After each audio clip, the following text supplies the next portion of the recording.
guys, it's Mrs. Schacht here, and I'm kicking off this week's Ed Puzzle by talking about the politics of Reconstruction. So, Reconstruction often refers to the time period immediately after the Civil War, starting in 1865. And ultimately, what we need to decide as a nation is how to handle the rebuilding of the South. How do we bring these states that have seceded back into the country? How do we treat ex-Confederate soldiers and generals? And what do we do to help the millions of freed slaves? Now, this time period is very politically contentious simply because there's no precedent for this. There is nothing in the Constitution regarding how to handle secession, how to handle a civil war. So each kind of politician or group of politicians during this time period had to kind of make it up as they went along.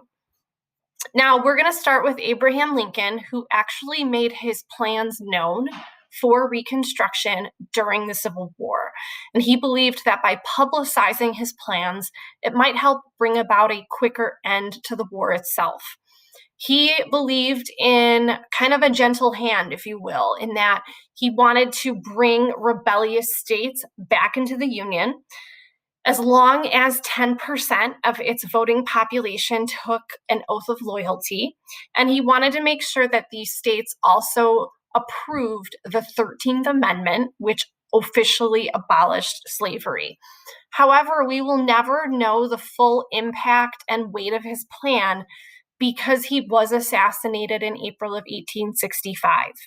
But something else that was passed that was monumentally important to former slaves was the Freedmen's Bureau. And this was a government organization that provided food, medical assistance, and housing for former slaves. And on top of that, was responsible for establishing over 3,000 schools. Knowing the Freedmen's Bureau is going to be very important as we discuss Lincoln's successor, Vice President Andrew Johnson. So you'll notice that Andrew Johnson is a Democrat and Abraham Lincoln was a Republican. And the reason he selected Andrew Johnson for his running mate in 1864 was that Andrew Johnson was a Democrat from Tennessee. He is a Southerner, and he was one of the only Southern senators that was loyal to the Union, even though his home state of Tennessee was not. So as vice president, he was an unlikely president, and his plans for Reconstruction after Lincoln's assassination were fairly controversial. And during his presidency, he clashed quite a bit with the Republicans in Congress. So number one, he did want to punish wealthy landowners and did not want to give them back their property in the South. And many attribute this to the fact that he really struggled as a young man in Tennessee and was probably pretty envious of these wealthy planters and landowners. But he was fairly sympathetic, more sympathetic than Congress would have liked, to ex-Confederate leaders. And he did not bat an eye when many Southern states passed a series of laws known as Black Codes, which restricted the economic freedoms of former slaves. On top of that, he vetoed the rechartering of the Freedmen's Bureau and vetoed the Civil Rights Act of 1866. So Congress overrode his vetoes, and he was also opposed to the ratification of the 14th Amendment, which gave citizenship rights to former slaves. And here you have a very popular Thomas Nast cartoon of Andrew Johnson literally kicking the Freedmen's Bureau to the curb, but we know again that Congress overrode his veto.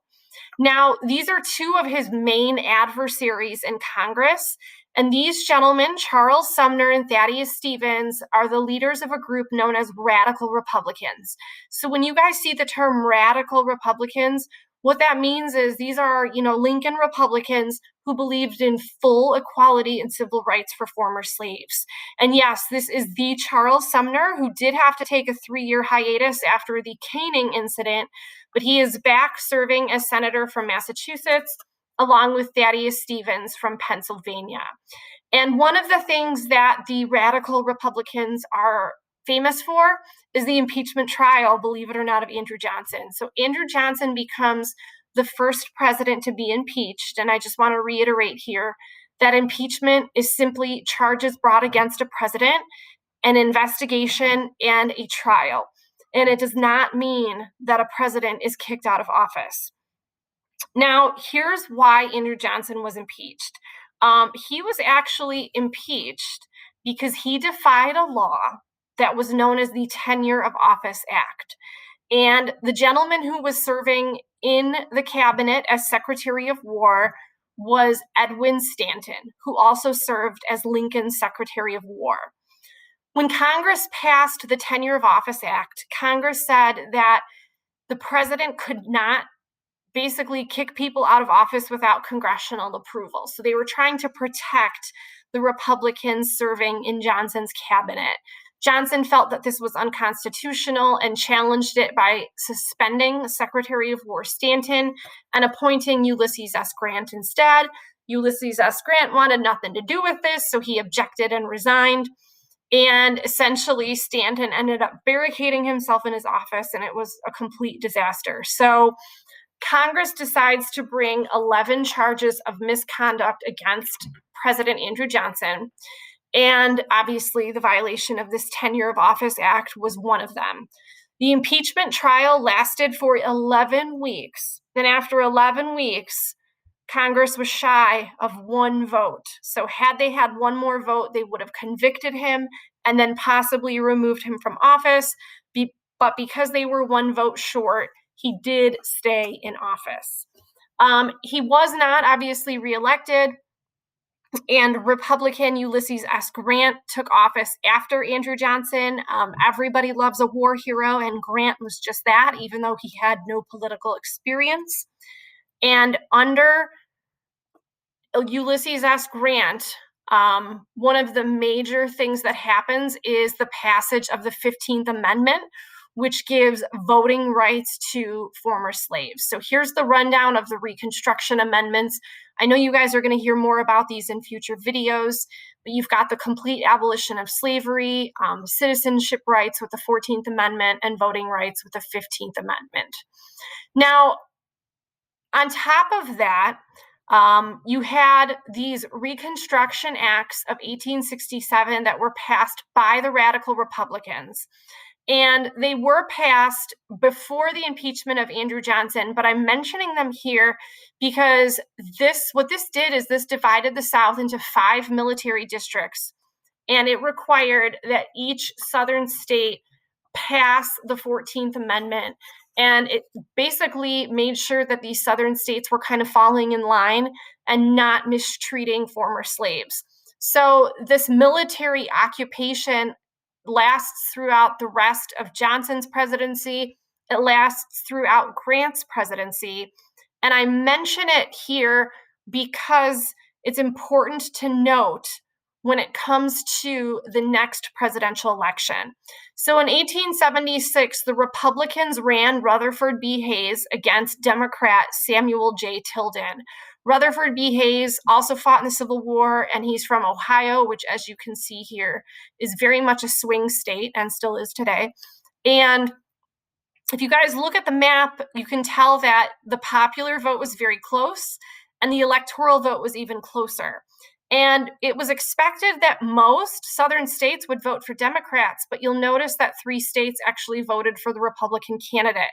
So because that was not expected, there were calls of voter fraud and election fraud.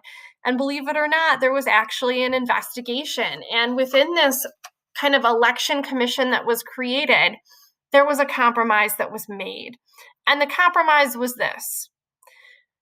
If the election was given to Rutherford B. Hayes, he would remove those military troops from the South and return power back to Southern Democrats, which were also known as the Redeemers, or, Southern Democrats that wanted to kind of restore the kind of old way of life back to the South. So he withdrew the troops, and the Southern Redeemers were back in power.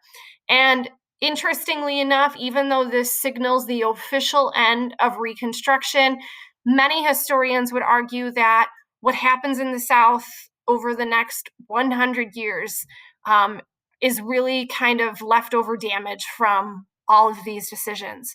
You're going to see the rise of Black codes, Jim Crow laws, the rise of the Ku Klux Klan, and of course, this discrimination against African Americans, which will take place for the next 100 plus years. So, Reconstruction, it can be argued that it was successful in some eyes and very unsuccessful in others, but I think it's really important to note that, again, a lot of the decisions made impact the South for the next 100 years. So I hope that kind of helped decipher a little bit of the politics, and hope you guys have a great day.